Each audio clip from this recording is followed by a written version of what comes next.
नमस्कार, स्वागत है आप सभी का। आप देख रहे हैं एनएमएफ न्यूज। आपके साथ मैं हूं नमता चौधरी। बिहार विधानसभा चुनावों से ठीक पहले एनडीए ने अपने सारे योद्धाओं को बिहार की रणभूमि में उतार दिया है। इसी कड़ी में जब महाराष्ट्र के मुख्यमंत्री देवेंद्र फडणवीस बिहार में चुनावी प्रचार के लिए पहुंचे तो यहां पर उन्होंने सीधे सीधे विपक्षी दल के नेताओं को निशाने पर ले लिया और इसी के साथ पोल खोलते हुए भी नजर आए हैं वो तेजस्वी यादव की। देखिए, तेजस्वी यादव के ऊपर बहुत सारे लोग दबाव बना रहे हैं कि भैया हमें डिप्टी सीएम आप बना देना। फडणवीस ने इसी तरफ इशारा किया, कहा कि कम से कम 25 लोगों से वादा कर चुके हैं कि आपको भी डिप्टी सीएम बनाएंगे तो आपको भी डिप्टी सीएम बनाएंगे। देवेंद्र फडणवीस ने कहा कि जब वो जीतने वाले ही नहीं हैं तो फिर ये सब क्यों कर रही हैं। और फिर देवेंद्र फडणवीस ने यह भी कहा कि एक्चुअल में जो लोग जीतने वाले नहीं होते हैं ना, वही इसी तरीके से वादे करते हैं, जो मिल रहा है उसका साथ लेने के लिए उसी को झूठे वादे कर दे रही हैं। देवेंद्र फडणवीस जब महाराष्ट्र पहुंचे तो उन्होंने बिहार के विकास पर भी बात की, बताया कि बिहार में विकास बहुत तेजी से हो रहा है और एनडीए की वापसी की भी उन्होंने ये समझ लीजिए पूरी तरीके से लोगों को आश्वस्त कर दिया कि एनडीए की ही वापसी यहां पर होगी।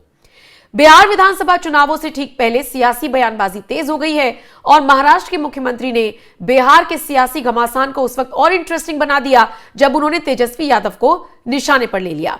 उन्होंने कहा कि बिहार में सरकार बनाने में तो वो सफल नहीं होंगे, इस बात का एहसास तेजस्वी यादव को है और इसीलिए उन्होंने कई लोगों को उप मुख्यमंत्री बनाने का झूठा वादा कर दिया है। देवेंद्र फडणवीस ने कहा, तेजस्वी यादव ने कम से कम 25 लोगों से वादा किया है कि वो उन्हें उप मुख्यमंत्री बनाएंगे, क्योंकि वो जानते हैं कि वो चुनाव नहीं जीतेंगे और जिनको चुनाव नहीं जीतना होता वो ऐसे ही वादे करते हैं।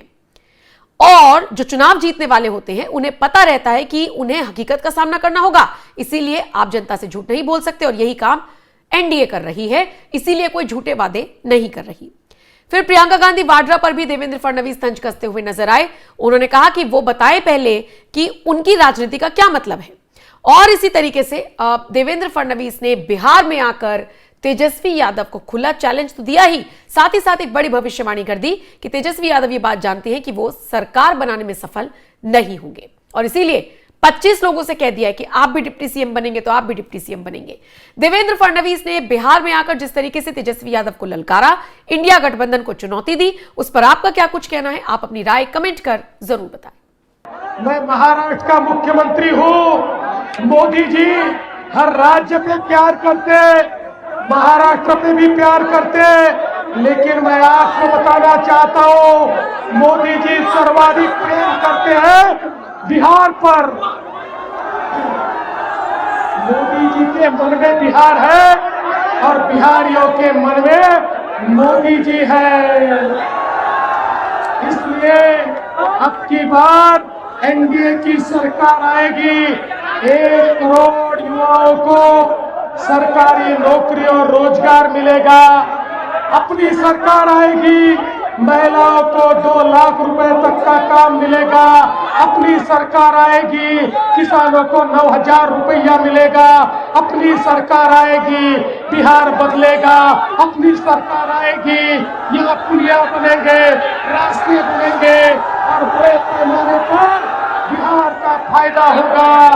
दोस्तों, हमारे तेजस्वी भैया कहते हैं कि वो मुख्यमंत्री बनेंगे, लेकिन मैं बताना चाहता हूं, अरे तेजस्वी भैया तुम कैसे मुख्यमंत्री बनोगे? तुम्हारे लालटेन में तो तेल नहीं। तेजस्वी भैया तुम कैसे मुख्यमंत्री बनोगे? तुम्हारे लालटेन में तेल नहीं और बिहार को चलाना बच्चों का खेल नहीं।